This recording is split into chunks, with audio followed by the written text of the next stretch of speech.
Hi everyone and welcome. Thanks so much for joining a Green Alliance event today in partnership with Design Portfolio. So my name's Sam Alvis. I run the economy program here at Green Alliance, and I'm absolutely delighted to host this panel today on climate finance, climate disclosure, and everything greening financial system.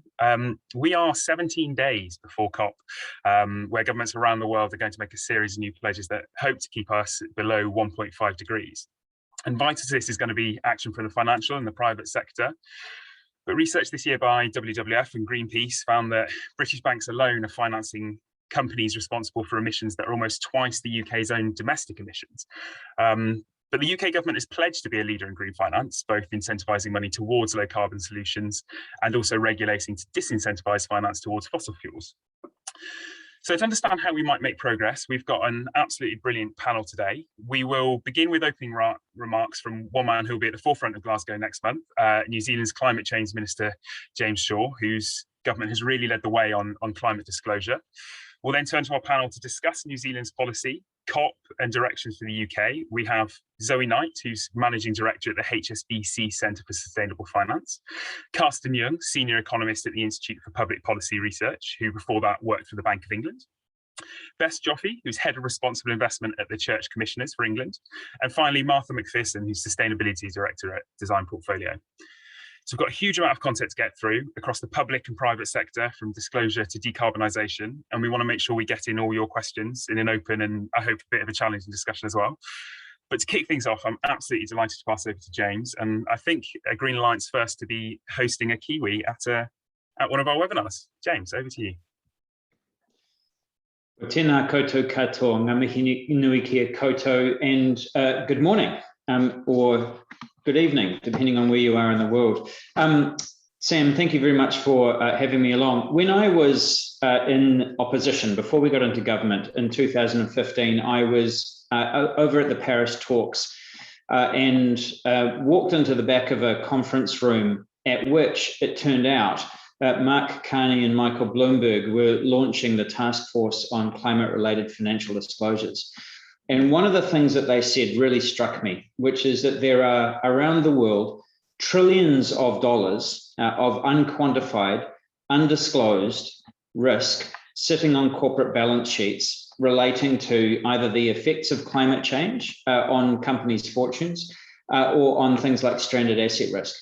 And of course, at the scale that they were talking about, that is a material interest to shareholders and directors, and yet it's not being measured, it's not being disclosed, and no one's really doing anything about it. And when you add all of that up, that represents a risk not just to those companies, but also to the financial system itself. Now, these two guys are pretty dry. They're not really hippies. And so it really did strike me that they were ringing the alarm bell in terms of the role of finance and climate change. So it stuck with me. And a couple of years later, when I was lucky enough to get into government and to become our Minister for Climate Change, we started a program around green finance and the financial system. So there's three main things that we've done so far. The first thing we did was actually mirrored something that's already happened in the UK some years previously. We set up a green investment bank, essentially a direct investment house, the job of which is to scale up technologies and projects that will help make the transition towards net zero over the course of the next 30 years, operating on commercial disciplines, but not having the profit motive as its primary purpose. So able to structure deals in a more creative way, still commercial, so as to provide confidence to private finance who need to come in on these deals, but able to be a bit more patient or to organize things a bit more differently in order to achieve the outcome. So we started with a minimum viable proposition of 100 million New Zealand dollars. And this year's budget, about 5 months ago, we quadrupled that to 400 million. Because it is now starting to get some traction. So that was sort of the direct investment component of what we did. The second thing, and Sam, you mentioned this in your opening remarks, was around trying to divert finance away from the kind of the fossil fuel industries and so on. Is in New Zealand, we have a system of retirement savings. Everyone has what we call a KiwiSaver. Well, not everyone, about 3/4 of the population has what we call a KiwiSaver account. and it's an opt-out system. What that means is that when you start a new job, if you don't already have a KiwiSaver account, you are automatically enrolled in one of 7 default funds. Now, your employer and yourself start putting money into that. And of course, you can choose to move that into another KiwiSaver fund over time. But about 3/4 of people who go into a default fund never move out of that default fund for all of the reasons that our friends at HSBC and the rest of the financial sector will be very well familiar with. That tends to stay put. What that means is essentially those 7 default funds are although they're private funds, they are state sponsored because they're selected by the state to become default funds under the scheme. So they have a huge home field advantage over other funds. Every 7 years, those come up for renewal, and they have to rebid to become to stay as default funds, and that gives a chance for other funds to come in as default funds. Last year, when we came up for a 7-year renewal of the default funds, we made one of the criteria that any default fund cannot be invested at all in the fossil fuel industries. And so that has had a tremendous effect on the flow of financial capital away from fossil fuels in our pension funds, which are now, the scheme's been in place about 20 years, and it's now getting fairly substantial. So that's sort of starting to have an effect in terms of the flow of capital away from the industries that we're trying to get out of. And the third piece, of course, is that we introduced legislation, which will actually, I believe that has its third and final reading in Parliament next week, on climate-related financial disclosures, which is a mandatory regime built on the principles of the Task Force on Climate-Related Financial Disclosures for large listed companies and major financial institutions to report mandatorily on their climate-related risks.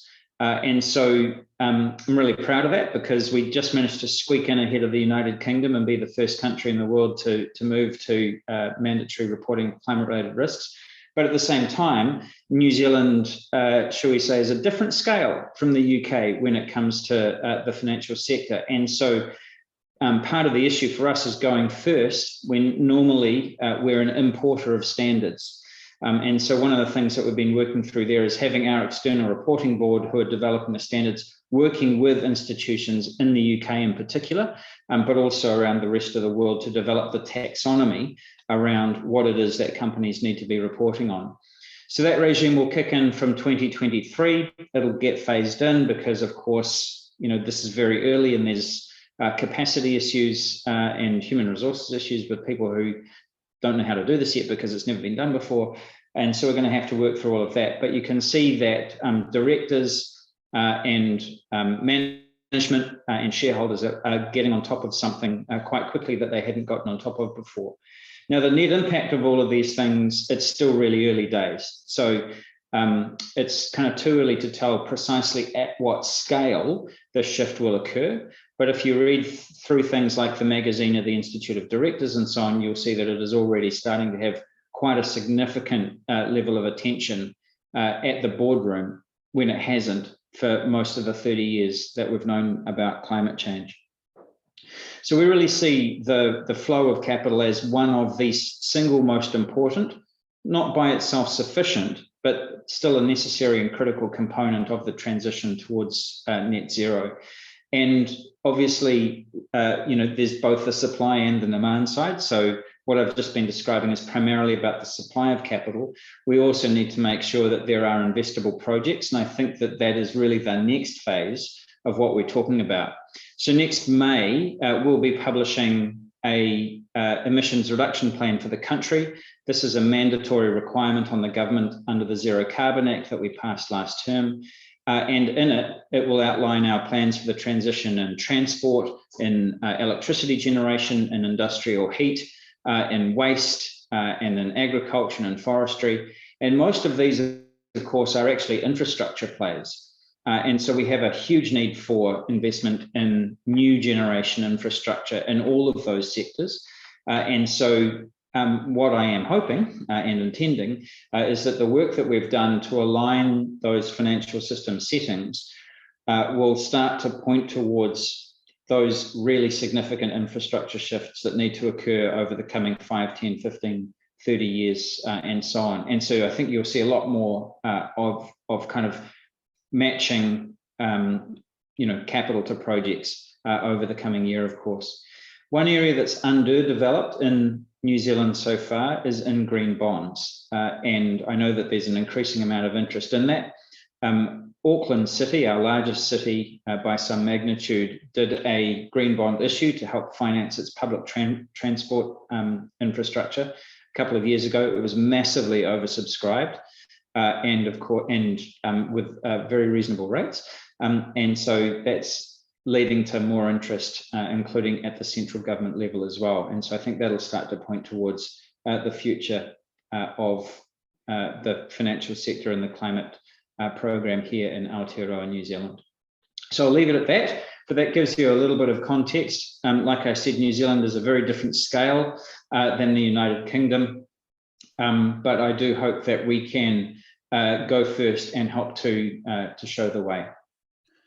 Wonderful, thanks, James. That is hugely informative, and it's great to hear the range of things that you're doing as a public sector to stimulate and support the private sector in giving a bit of direction. And I think we had a very similar issue with our green bond issuances. There's this huge over demand, so hopefully, come of the UK spending review, we might see a couple more issuances on this side. I just had one question.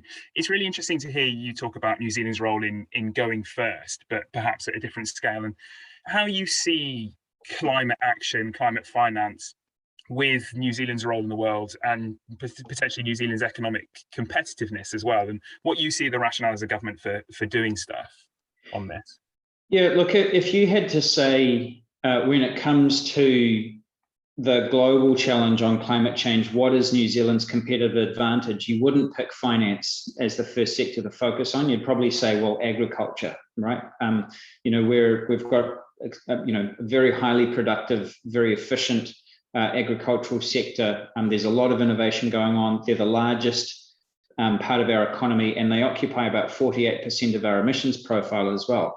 So they're under huge pressure to bring down their emissions, but continue to produce food at least in the same volumes and quality and at the same price. And so they are in a real crunch, which is driving innovation. And you would say, well, actually, maybe that's the role that New Zealand ought to play.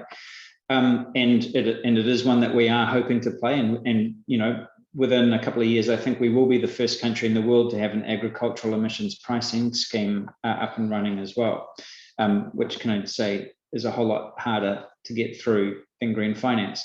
But because finance is the enabler, or one of the key enablers of that sector and every other sector, it's utterly critical. So I wouldn't say that we moved early on climate-related financial disclosures or on the broader green finance portfolio because we wanted necessarily to kind of show the world how it's done or to go first in that sense, but simply because it's necessary.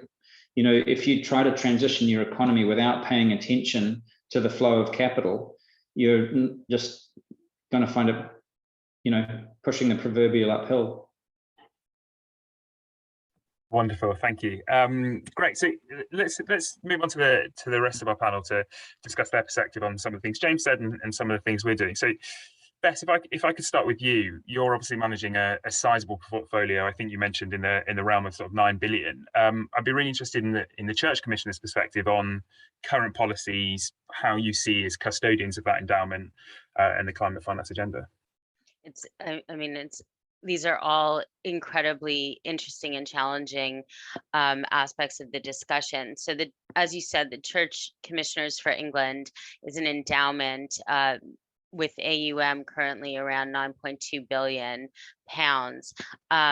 We are stewards of capital effectively in perpetuity, and our distributions go to fund the mission of the Church of England.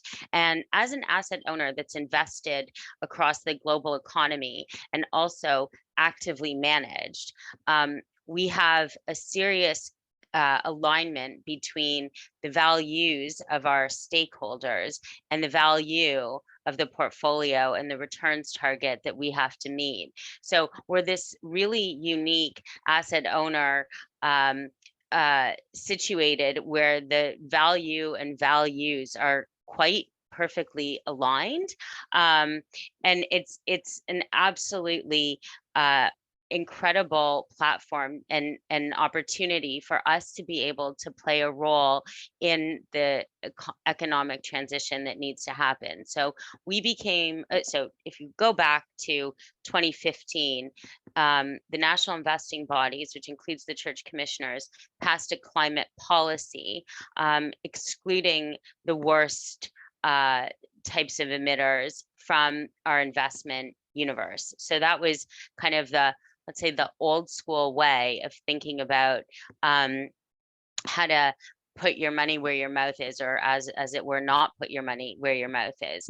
But then that's as others have done, and as the commissioners had done in other respects, that transitioned from kind of a divestment sort of approach, or a screened out approach, to an engagement approach. And in 2018, General Synod, which is like the Church of England's parliament, passed a motion calling on the national investing bodies to urgently engage with the worst climate emitters and divest from fossil fuel companies that aren't aligned with Paris by 2023. So that set us a task initially 3 years ago to really scale up our engagement activities. We joined Climate Action 100 Plus in 2020. We became founding signatories to the Asset Owners Alliance, and we set our initial interim target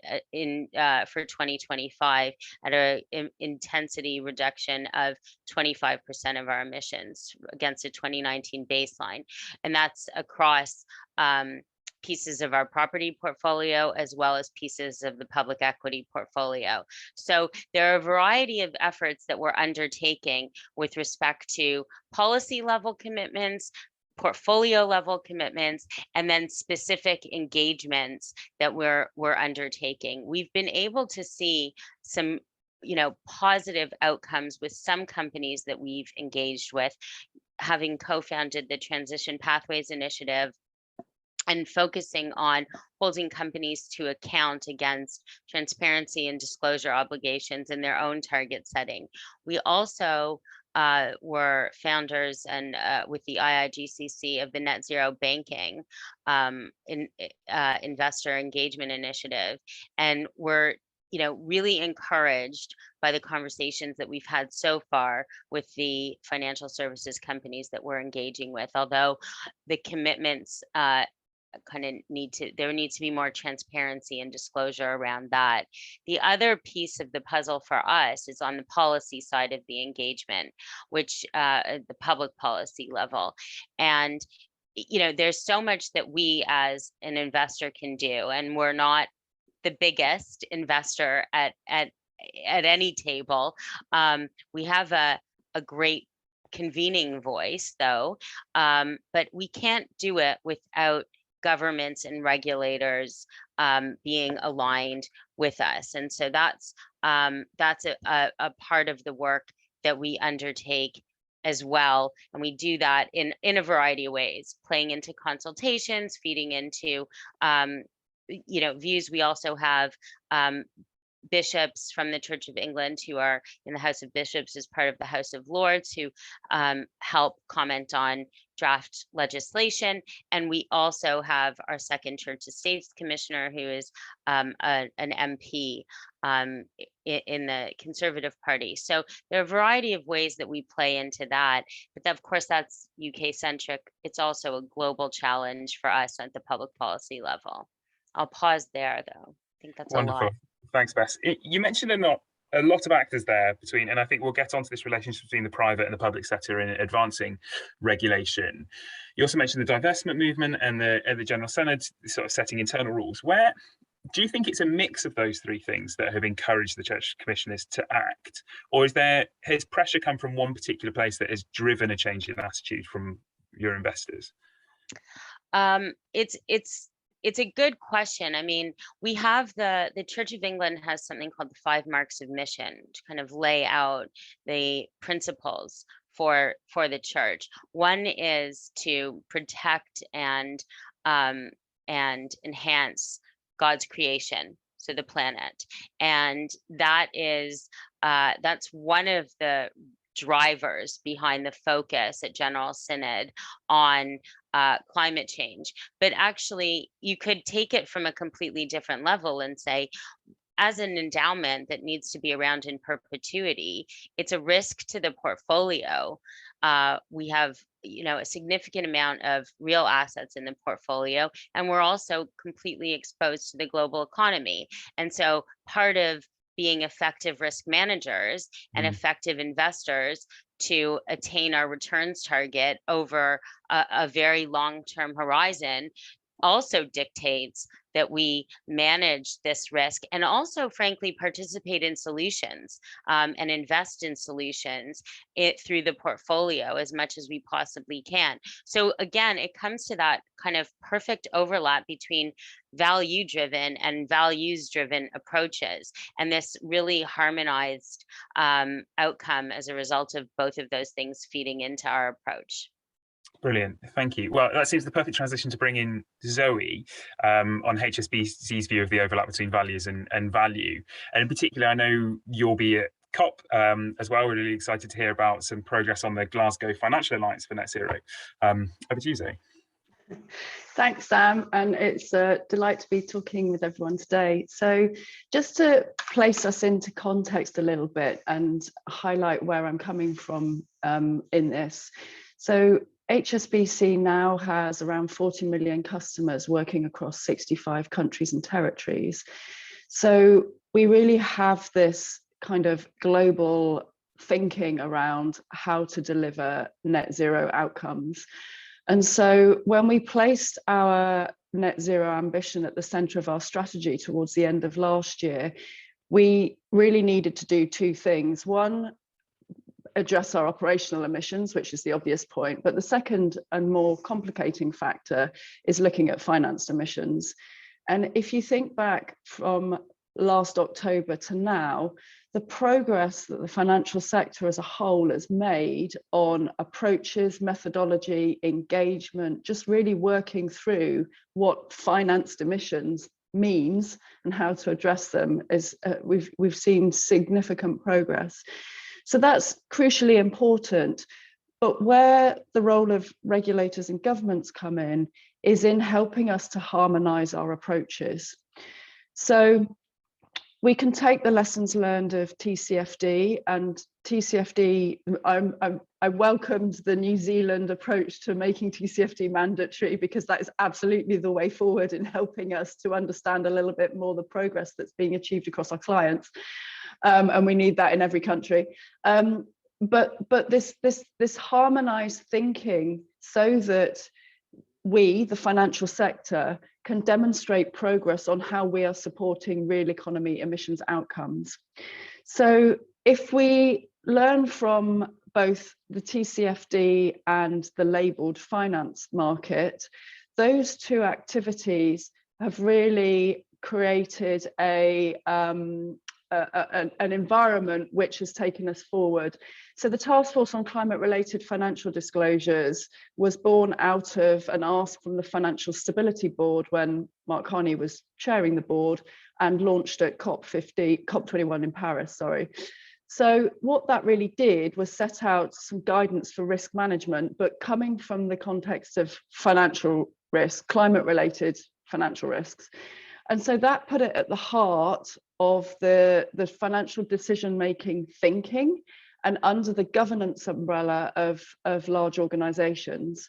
So that architecture has really helped us to manage the risks around rising emissions.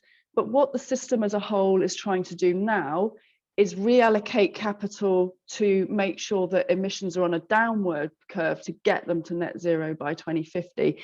And this alignment piece and this alignment mindset is really important, because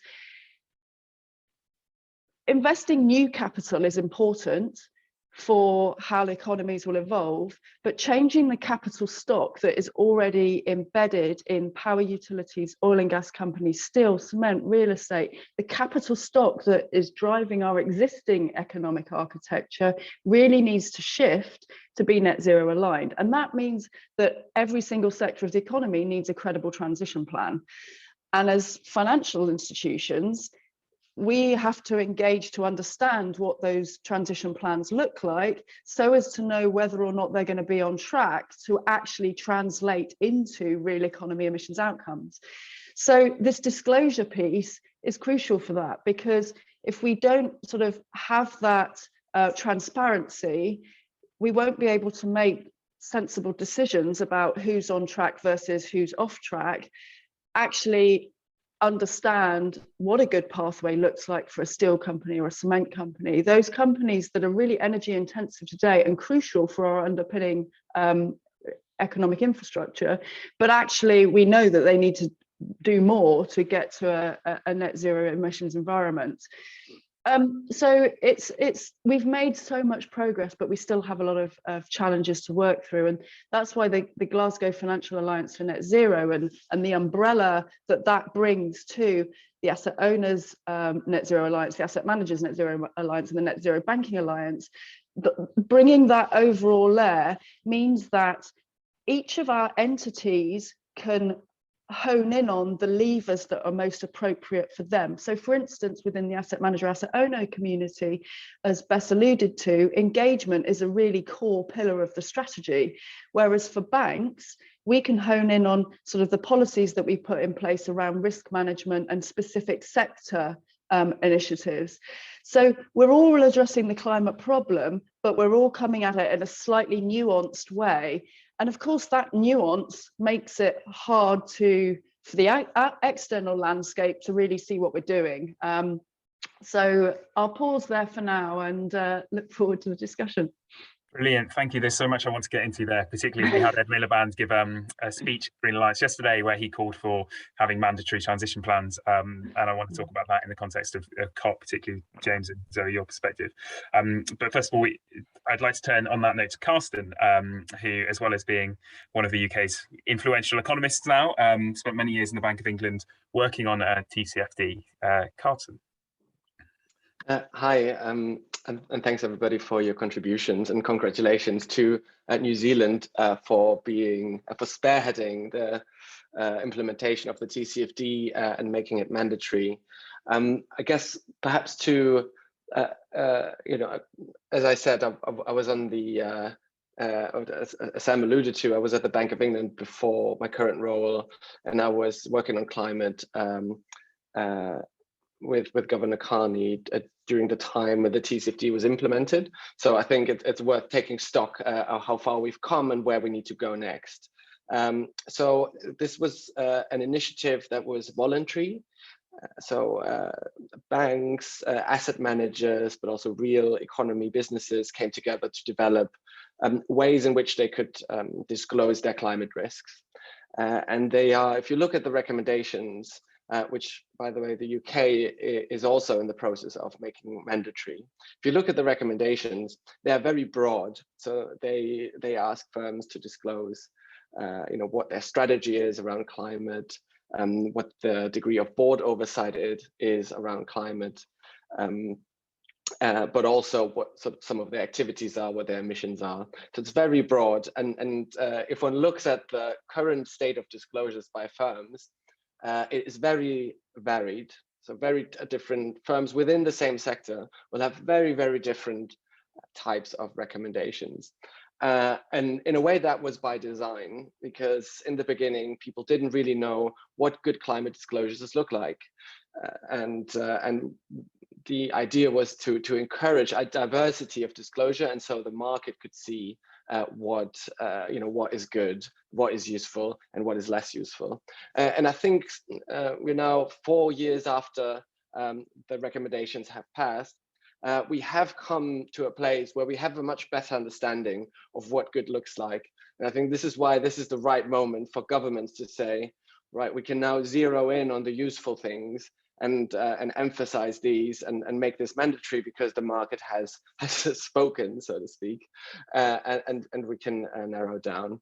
And I think that's really what will be really exciting to see over the next years, and also with New Zealand being one of the first countries implementing it.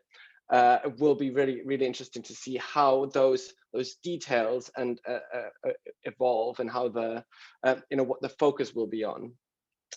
Because as with any regulation, and this is certainly true for finance, as Zoe will be able to attest, you set, you put the high level direction into law, but then you pass to regulators the ways in which they become more nuanced, because the law is too crude to really get to the details. And Zoe was alluding to some of the details we need to have harmonization on.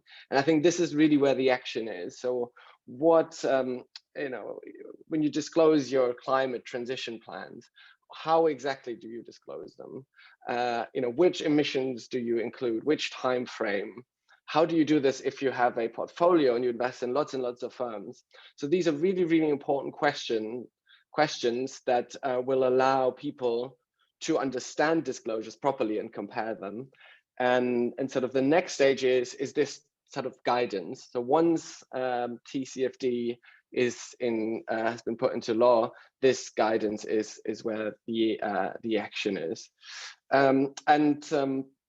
I think there is huge potential for getting this right and helping deliver the path to net zero, but I'd say there is also a risk of getting it wrong. And I think currently we're at the precipice of of this possibility, but there is also this pitfall.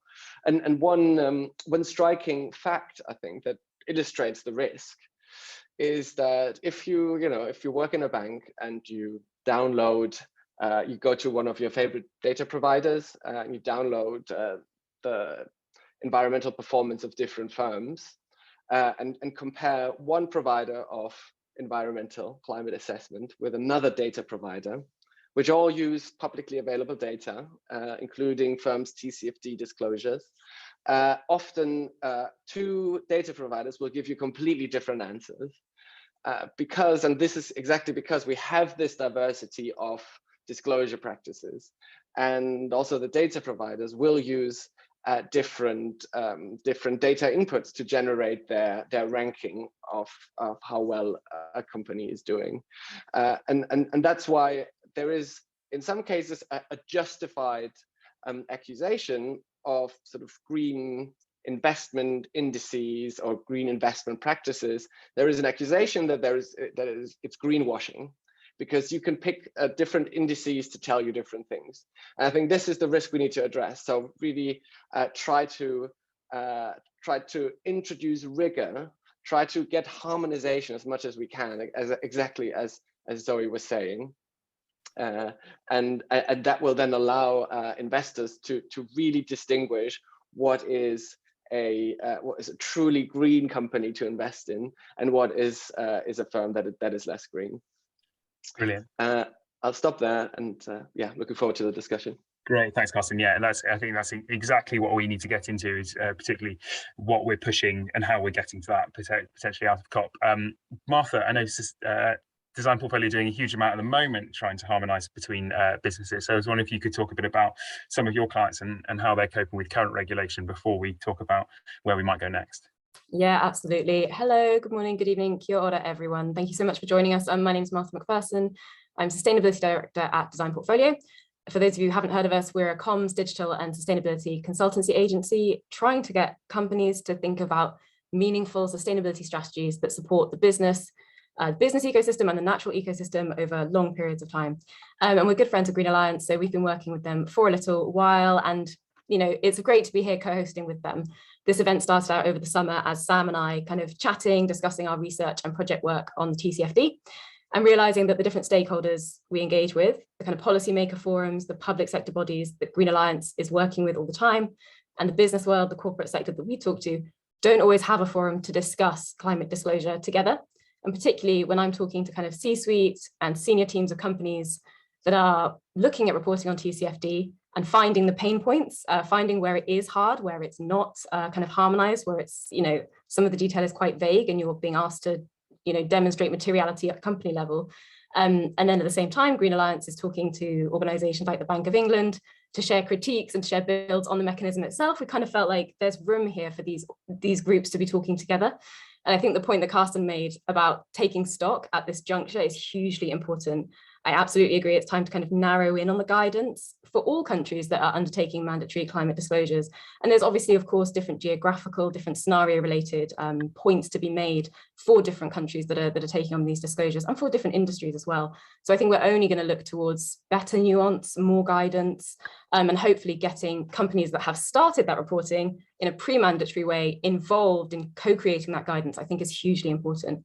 And just to say thanks to all of that, we've got around 100 listeners here today, so please don't just be listeners, kind of pelt us with questions, contact us after the show, as it were. But to start off, I mean, we know that policymaking and market shifts around the world are leading us to a greener economic landscape in relatively short order. There will be money to be made in green and sustainable economic activities. There will be assets that are stranded in polluting activities. And the companies that shift further, faster, will gain the advantage in these new markets. On the flip side, there is increasing climate-related and nature-related risk, and we can talk about biodiversity and all the intersections there with climate later on. Companies that move to mitigate that risk to adapt away from it, again, will find themselves rewarded with longevity, success, profitability, better access to capital over the long run. So it seems like common sense, business sense, ecological sense for companies to be posing that question to themselves: how do operations need to shift? How do we need to change to take advantage of growing low carbon markets? And so is this how companies in the UK are thinking about and frameworking out their approach to climate change right now? Well, what I see with the people that we work with extensive different industries, from real estate to retail, and everything in between. When companies are thinking about climate and greening their operations, I think there are two discussions going on. The first one is very broad, very big, very wide ranging. Businesses are trying to get under the skin of climate. They're trying to understand these kinds of innovative ways forward. They're trying to understand the impact on their operations on a day-to-day level. And there are regulations, things like Section 172, which mean they have to be talking to stakeholders about the decisions that are being made. So they're trying to understand the impact of climate change on their customers, on their employees. And I think from the conversations I've been having, they're doing this in ways that are really zoomed out, really engaging deeply with quite far from mainstream content, concepts and topics.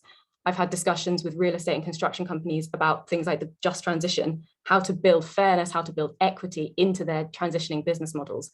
I've had discussions about circular and shared economy with the retail space.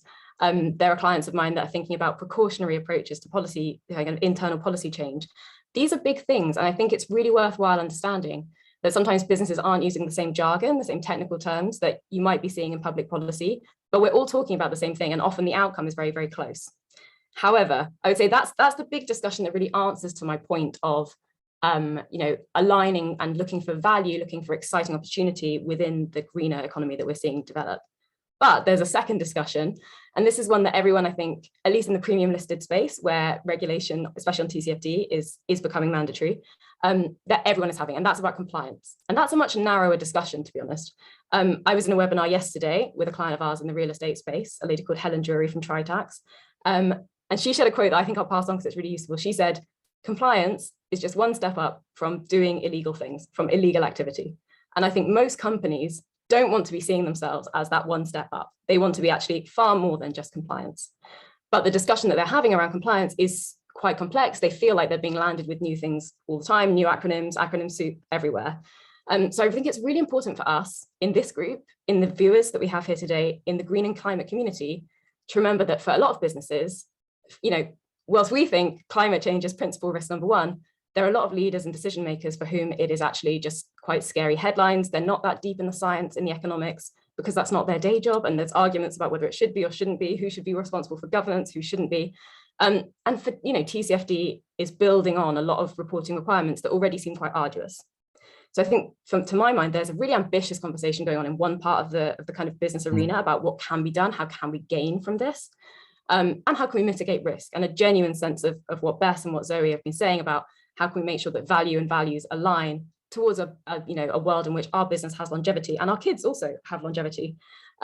But I think it's our job to get to make the kind of requirements more clearly and directly linked through to that innovation, through to that value creation, and to kind of, you know, that business model transition that's needed, rather than just being like, here's another thing that you have to fill in some boxes, tick some boxes and comply on. So I think that discussion is not being had in the exciting, compelling way that I would, well, we try and have a design portfolio all the time, but that I would like to see more in the public realm.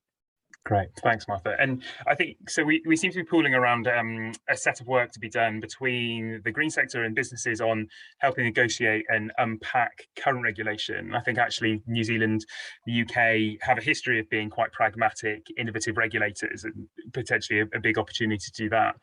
But there's also this discussion about a bit more nuance in understanding where businesses are going and what they're doing. So as I mentioned, Ed Miliband yesterday calling for mandatory transition plans, and I know these discussions are going on around COP, and I'd be really interested, James, in your perspective, and Zoe, I know you both have to leave in not too long. Do you think mandatory transition plans is the way to go? Do you think this will be central in COP? And is this something that both governments and businesses are pushing for? James? At this point, I think it's too early to tell.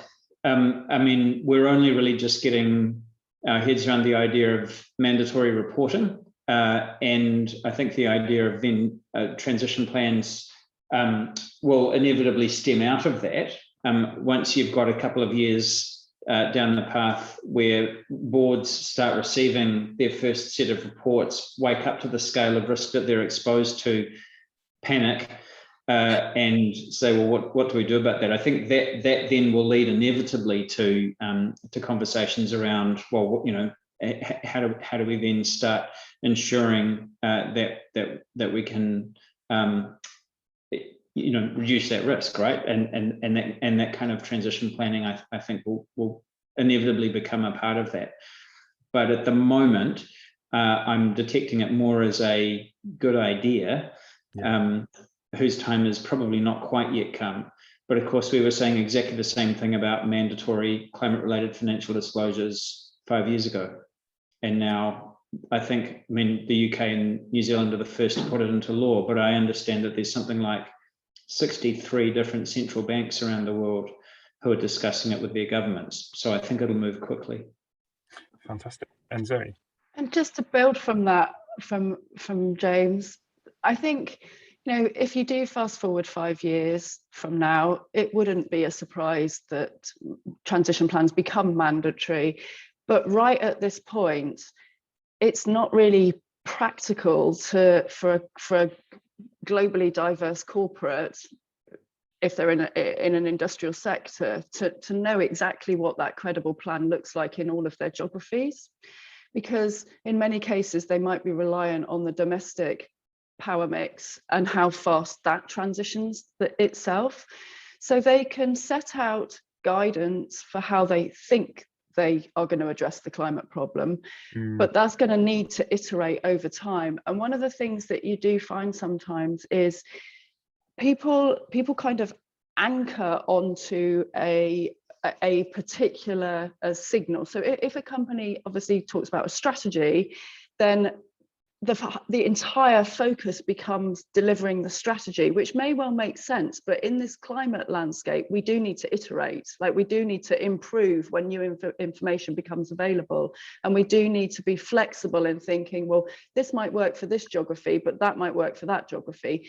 And so I think we're going to be in a bit of a period whereby this iteration is going to happen quite fast, but it may not be perfect. You may not have perfect information quickly, and we're just all going to have to work together to try and kind of cut through that and work through what is the best practice principle around a transition plan for the cement sector versus the steel sector versus the oil and gas sector, and people will have different views. Yeah, that's fantastic. Thanks, Zoe. I know you have to jet off to another meeting, but it's been fantastic to have you here, and hopefully we will see you in COP and be able to carry on some of these discussions in the future. Nice to see you all. Thank you. Bye for now. Carsten, Bess, I was wondering if you could come in on this point of the balance between needing to set a direction of travel? Because I think a lot of this stuff comes from the NGO sector of being like, and where are we going next? And where are we hoping to get to? There's a lot of pressure of being like the urgency of the climate crisis. And on one hand, we're looking at some very pragmatic and really helpful regulations that we've talked about today. And then this future vision.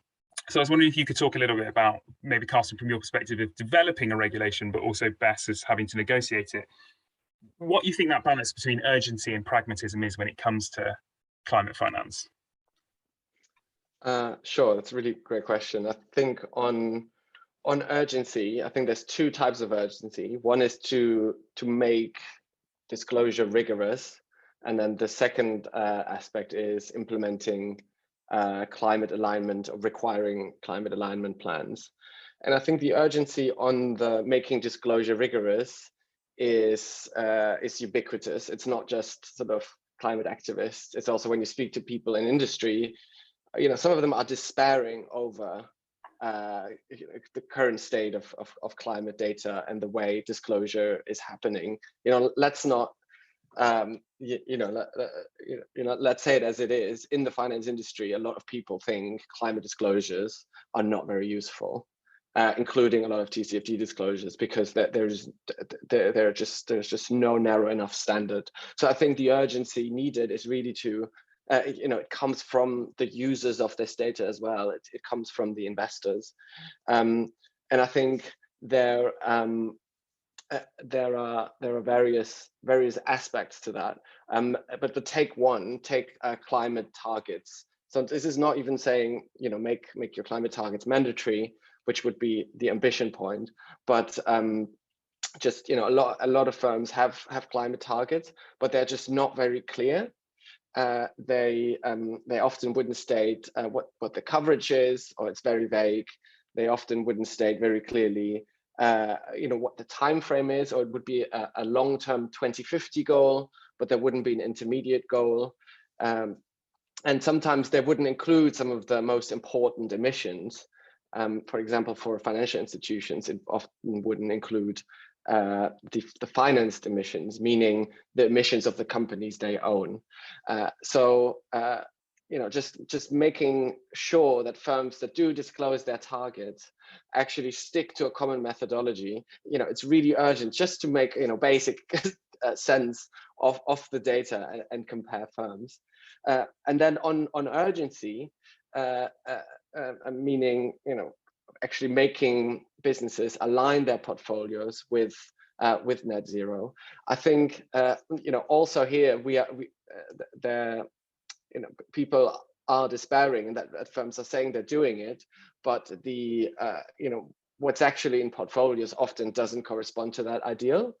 So many firms in the real economy are not aligned with the Paris Agreement or with net zero, and they are being invested in. So there is just this slight misalignment between the language of we're actually delivering net zero and what's actually happening on the ground, and we need to bring that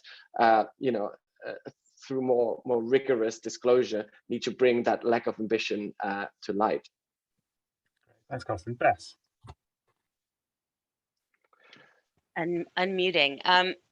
I think Carsten makes great points, and I would sort of echo the same things. So I think, look, from the commissioner's perspective, and frankly from the informed heavily by the broader church stakeholders, the climate emergency is urgent. The Church of England as an entity, not the investment bodies, but as an entity, adopted a 2030 net zero target for themselves. That's incredibly ambitious and speaks to the level of concern that those stakeholders have around what's happening to the planet. I think Carsten's right in the sense that you don't have aligned reporting yet, so the data needs to improve substantially in order for investors to make better decisions, in order for managers and boards to make better decisions. And we certainly encourage companies to take account of the net zero transition in the economy that has to happen in their accounting assumptions and their reporting. And we encourage governments to mandate these practices. So it's, we have a couple leaders represented here in terms of economies and governments that are doing that, but that needs to happen across the globe. And it has to be auditable in order for investors to be able to rely on that data. But the flip side around the portfolio allocation transition also is hugely important. So the commissioners have 630 million pounds roughly invested in climate solutions and or environmental solutions more broadly. And as I said earlier, we are always looking for win-win investments. They're easier to find in certain asset classes and regions than others, and we would certainly like to see that broadened out. So right now you have a lot of concentration in infrastructure opportunities, real assets, private debt, and private equity venture are both still relatively immature if you're an endowment like we are in terms of the returns target that can be addressed, particularly in certain markets. And we need to change this, and the economy and the opportunities need to change for investors if the world is going to meet its climate goals that we need to. So I'll stop there for now. Fantastic. I want to start bringing some of our questions from the audience in. So I'm going to ask Martha, I'd like to ask you a question about data. And there's lots of concerns about companies actually being able to be able to report and understand their current situation. How are you helping negotiate some of those challenges?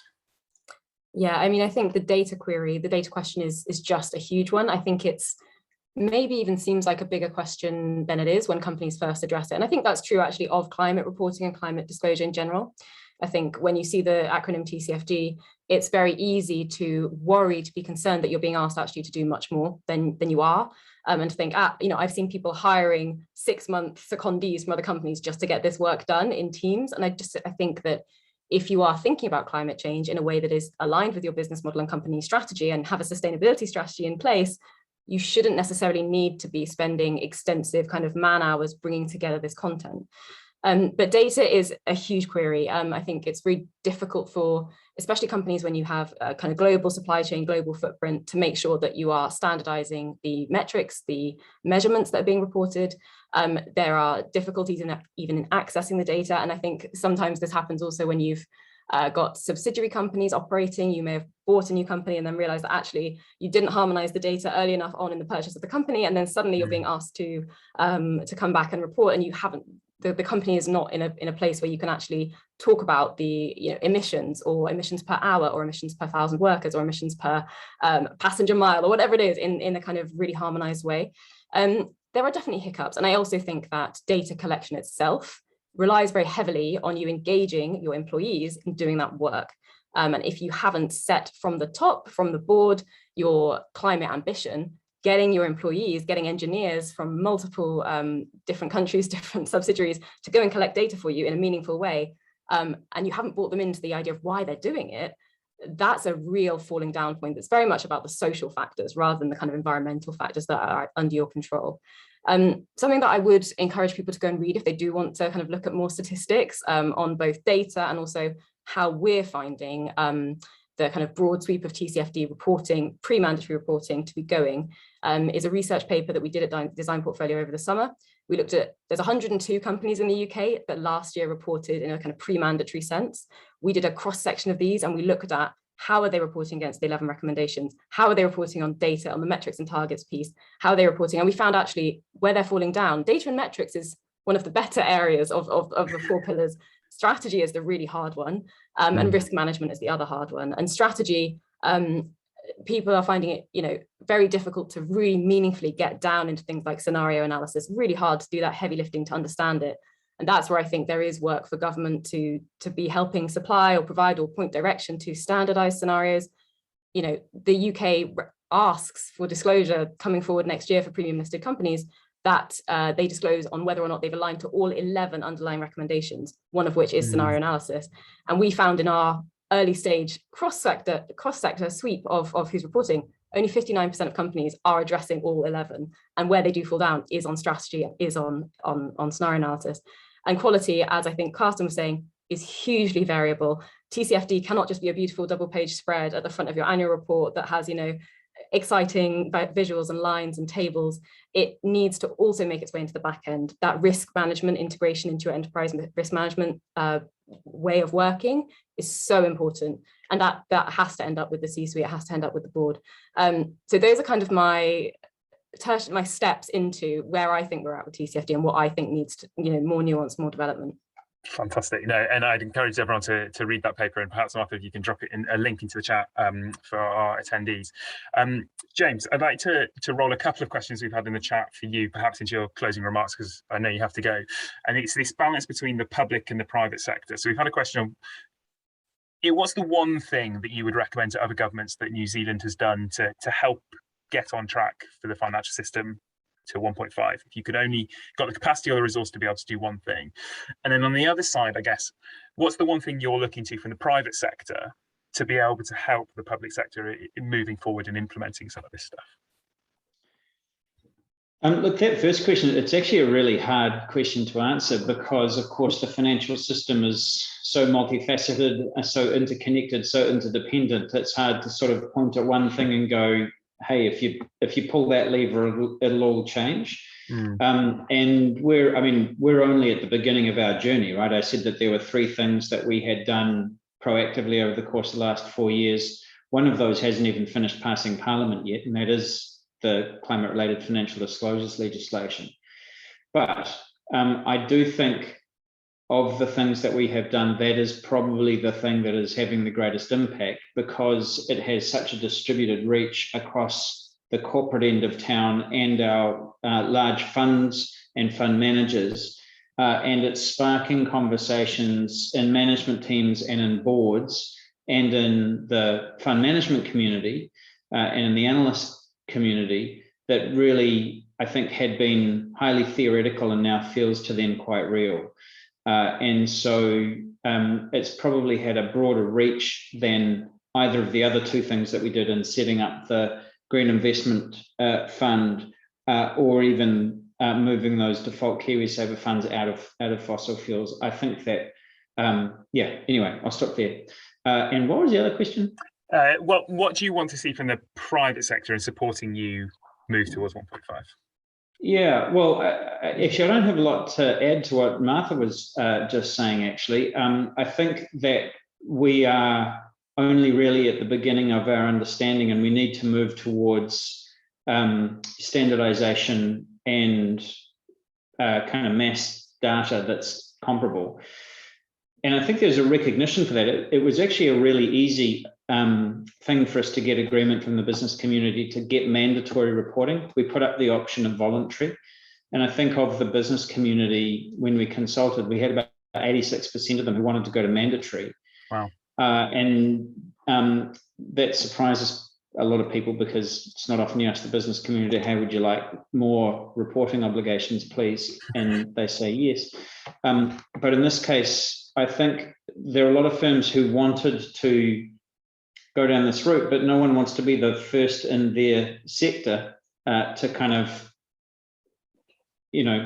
show the dirty linen if their competitors aren't, right? So it creates a level playing field. Also, having it in the regulated space means that there is a standardization, as there is for kind of general accounting practices. And it gives people the ability to start comparing apples with apples rather than apples with oranges. But what even more importantly behind that is that when you have sufficient numbers of firms reporting on a standardized framework, you're actually able to start getting big data. And that's where you really start being able to unlock the potential of it. And so that my sense is in government, what we're doing is, in fact, all we're really doing is providing that kind of framework. I think all of the other things that I've talked about sit in the private sector for how they're going to respond. And I can see it coming. Certainly the interest that we're getting from the big 4 accounting firms to help out indicates that they see real potential there. And that includes their own interest, obviously, but that's not necessarily a bad thing. So that's my sense of where it's going. Fantastic, James, and I know you've got to get off as well, but thank you so much for your attendance today. It's a real honour to be able to host you and going out of your way into your evening to come with us. But really looking forward to seeing you on stage on the first Wednesday of COP at Finance Day with Rishi Sunak, two of the two climate leaders, hopefully speaking out on that day. I'm really looking forward to it. Thanks very much for having me. Thanks very much. So we will continue just to run through a couple of the questions on the Q&A, because I know audiences want to make sure that we've listened to them. There's some really interesting stuff in there, and then we will look to draw the event to close in about 10 to 15 minutes. So a couple of questions, there's some really technical ones in here, so we've got some absolute experts, I think more than me, in the chat. But one I want to put out to everyone is, we've touched very briefly on biodiversity, and we've talked a lot about TCFD. Coming down the line, we have the Task Force for Nature-related Disclosures, and increasingly post the Dasgupta review, people have recognised that actually the environment biodiversity also poses a huge financial risk, and it's really important for us to start implementing action on that front as well. And I was wondering if you could talk from each of your perspectives about the lessons that we've had from the process of TCFD and what that might mean for nature-related disclosures. If we go with Martha to start with. Yeah, sure, absolutely. So I can't tell yet whether businesses are excited or terrified by the discussion of biodiversity and climate-related, nature-related risk. I think for some businesses, it's really obvious where those links are, where they're working with the natural world and where the natural world is impacting back on them. Especially this year, there's some real clarity around nature-related risks materializing.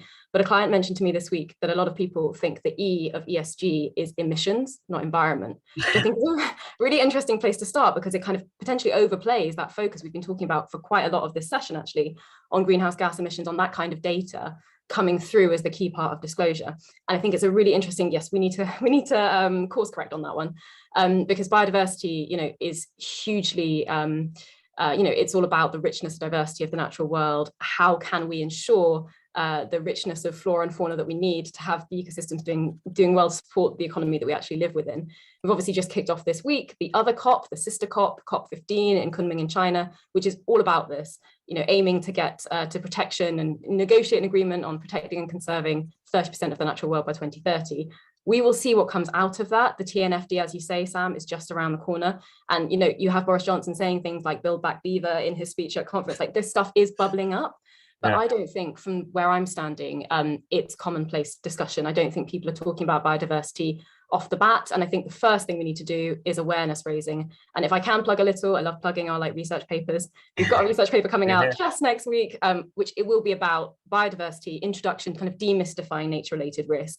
And I would say the first thing to do is, if you're an organization, get under the skin of the discussion. I don't see it popping up as frequently as I would expect, but I do like that the way the TCFD and the TNFD are framed means that for smaller AIM-listed companies and other kind of non-public companies, probably they'll start reporting on them under a mandatory basis in the UK roughly the same time. It could co-align, and that would be a really positive thing, I think, because the frameworks could lead to some really useful synergies.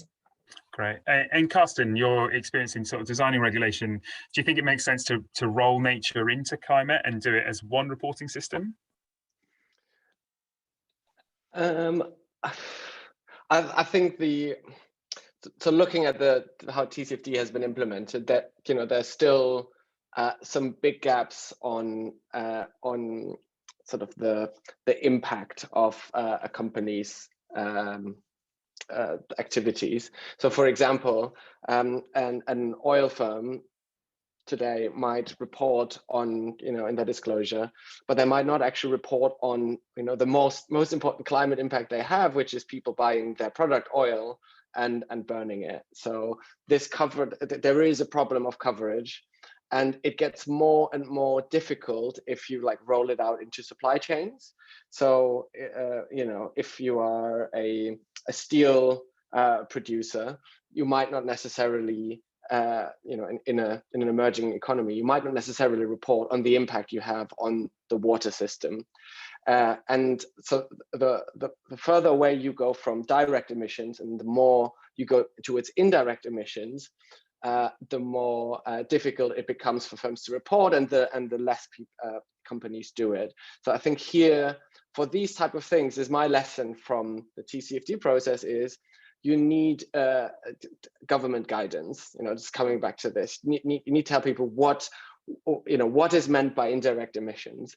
And so also with nature, so coming back to this, you really need to be very specific. If you just let businesses report what's your impact on nature, then you end up again with something that's not very useful. It's way too much text, it's way too much information for people to really digest.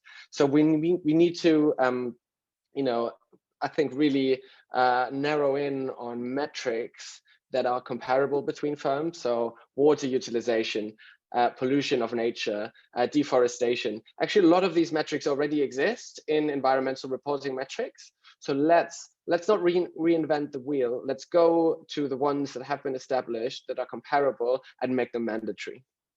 Brilliant, thanks so much. And Bess, if I could come to you on that point as well, and maybe to comment on this role of harmonisation and how you think it would help you working with your investment portfolio, and any closing remarks would be fantastic from the church's perspective.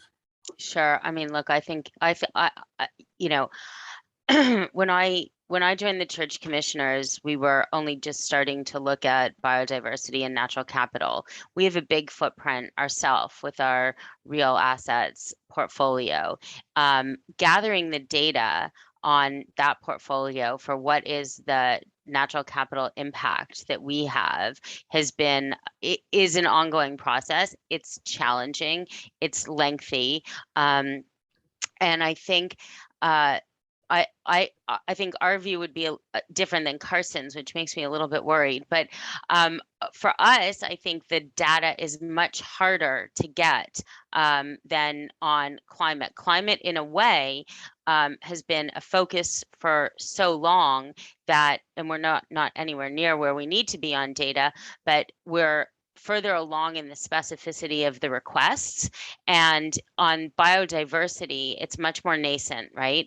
But I do think on the positive side, we have the lessons learned from the climate challenge around to apply to biodiversity. So investors and other actors and policymakers can be more specific and act faster in terms of biodiversity challenges. We are also looking at engagement on this issue. We've already started it, frankly, and it's been feeding through different controversy engagements and different environmental engagements that we're doing. But we're working with a group of investors, a small group of investors, to launch Nature Action 100. So that's sort of coming down the pike. But it's definitely an enormous challenge, and I think we're only at the very beginning. I think we do have a tiny advantage. I said to this advantage before, but we also have, science-based targets for nature, and we're seeing more alignment on what the data metrics are that are required. And so hopefully the consolidation process around that will be faster than it has been for climate. So we take lessons learned, we apply it to a much broader category of risks and opportunities. And hopefully we kind of catch biodiversity up to where it needs to be. But you can't really address the climate challenge and the emergency without addressing biodiversity and natural capital. No, that's hugely encouraging, I think. So I just want to come to sort of final closing remarks. Thank you everyone for your time. So we'll go in reverse order. So if we hear any final things from Bess, and then particularly from Carsten and Martha, I'd really like to hear what IPPR and what Design Portfolio have planned on this. So Bess, just to close. Sure. So I think we're in a stage where, unfortunately, we have more answers than questions. No, more questions than answers still. It would be fortunate. We were doing really well then. I was doing well. It's like a lack of coffee. I think we are still in a stage where we have more questions than answers. And I think there's still disparate expectations across stakeholders in different economies.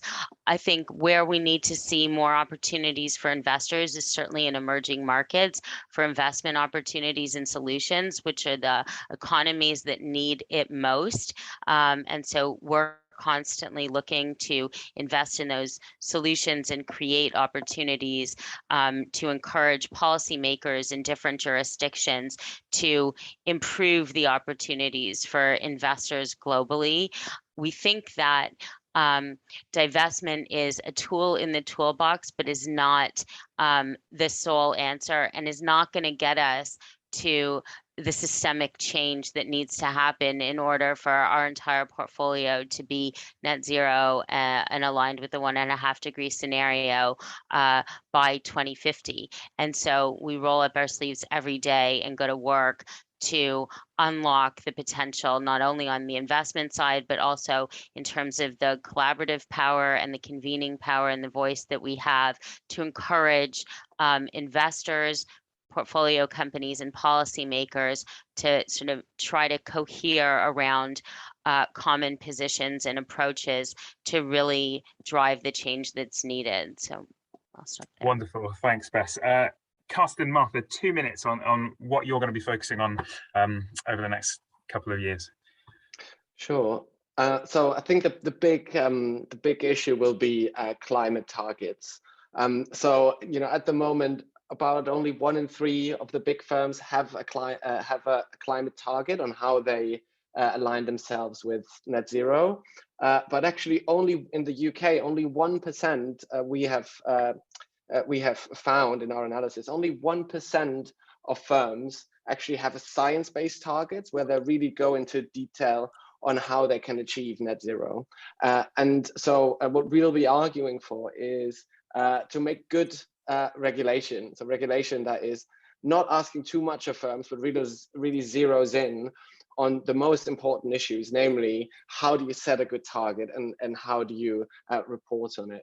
And actually, a lot of businesses like having slightly more guidance and knowing what they need to do. It actually reduces red tape for firms if it's just clear what they need to do and what's important. And the kind of things that we'll be talking about, and I'll pick up on 2 questions to me in my last minute, is what needs to be in this guidance, in this regulation. So you need some granularity, so reference scenarios. You need reference climate net zero scenarios for different countries and for different sectors. So net zero looks different in the electricity sector than it looks in steel, for example. So we need guidance around this. And you also need guidance around how to report as a bank, for example. How do you report on your portfolio? What type of units should you report? So that kind of granularity. But to another question in the Q&A, and that's my final point, there will still be creativity and there will still be room for businesses to align themselves in different ways and to develop their strategies and their targets in different ways and report on that. So I think by giving focusing on a narrower set of things, namely climate targets, and giving guidance, for example, reference scenarios, you actually help businesses to then be creative around these and help investors to know what they're looking at. So that's what we'll be focusing on. Super exciting. Looking forward to it. And Martha. Thank you very much. So we're doing a lot of work at Design Portfolio to dig into the data, to dig into the processes, and to create genuinely supportive, I won't say pain-free, but less painful ways to help our clients hit all the nails of TCFD, of net zero and climate, but to do this in a way that is not compliance-led, or particularly disclosure-led, but is really strategically important. That is, the process of undertaking to report against these things should be decision useful to your business. You should be coming out with genuine, direction of travel changes because of this work that you're doing. And I don't know if I can stress that enough, but I feel like it's not necessarily the way that everyone approaches the TCFD from the beginning. We're also doing research, as I've said, on the TNFD, on biodiversity, to make sure that we're sharing insights with our contacts from the policy world, like Green Alliance, like IPPR, with this kind of wider corporate world that we operate in.